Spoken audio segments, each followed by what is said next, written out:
పట్టు వదలకుండా పట్టుకొచ్చారు. ముంబై ఉగ్రదాడి కుట్రదారు తవ్వూర్ రానాను దేశానికి తీసుకొచ్చిన ఎన్ఐఏ. పటిష్ట భద్రత మధ్య ఢిల్లీకి తరలింపు.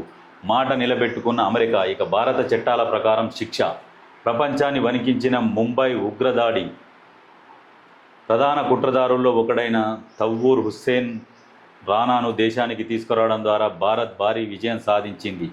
అమెరికాలోని లాస్ ఏంజల్స్ నుంచి అత్యంత కట్టుదిట్టమైన భద్రతా మధ్య అతడిని ప్రత్యేక విమానంలో జాతీయ దర్యాప్తు సంస్థ ఎన్ఐఏ గురువారం ఢిల్లీకి తీసుకొచ్చింది.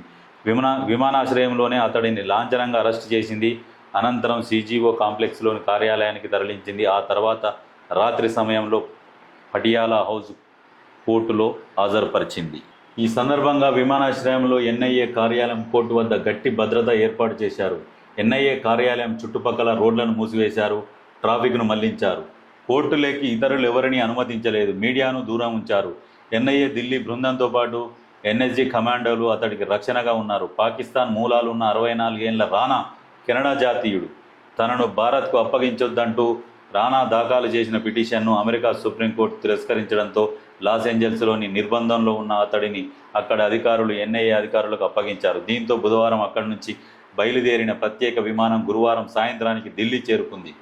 అమెరికా న్యాయశాఖ, స్కై మార్షల్ సహకారంతో పాటు భారతీయ నిఘా సంస్థతో కలిసికట్టుగా పనిచేశాం. కేంద్ర హోం, విదేశాంగ శాఖలు సమన్వయంతో వ్యవహరించాయి. ఫలితంగా రానాను భారత్కు తేవడంలో విజయం సాధించామని ఎన్ఐఏ ఒక ప్రకటనలో తెలిపింది. రానాపై ఢిల్లీలోని పటియాలా హౌస్ కోర్టులో విచారణ జరిగింది. ఎన్ఐఏ ప్రత్యేక కోర్టు జడ్జి చందర్జిత్ సింగ్ వాదనలు విన్నారు.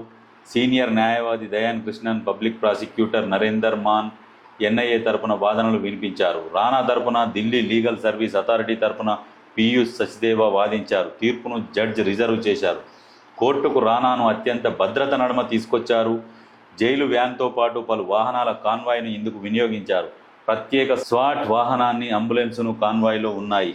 ముంబై దాడుల కేసులో భారత్లో విచారణ ఎదుర్కోనున్న మూడో నిందితుడిగా రానా నిలువనున్నాడు. అంతకుముందు అజ్మల్ కజబ్ మరియు జియాబుద్దీన్ అన్సారీ అలియాస్ అబూ జిందాల్ విచారణను ఎదుర్కొన్నారు. కజబ్ను ఇప్పటికే ఉరితీశారు. రానాను తిహార్ జైల్లో ఉంచే అవకాశం ఉంది. ఇప్పటికే అక్కడ అన్ని ఏర్పాట్లు జరిగాయి. అత్యంత కట్టుదిట్టమైన భద్రత నడుమ అతనిని ఉంచనున్నారు. ఎట్లయితే ఇన్ని రోజులకు పట్టుకొచ్చారు, కానీ వీళ్ళని అప్పుడే ఎన్కౌంటర్ చేసి పడేయాలి దొరికినప్పుడే.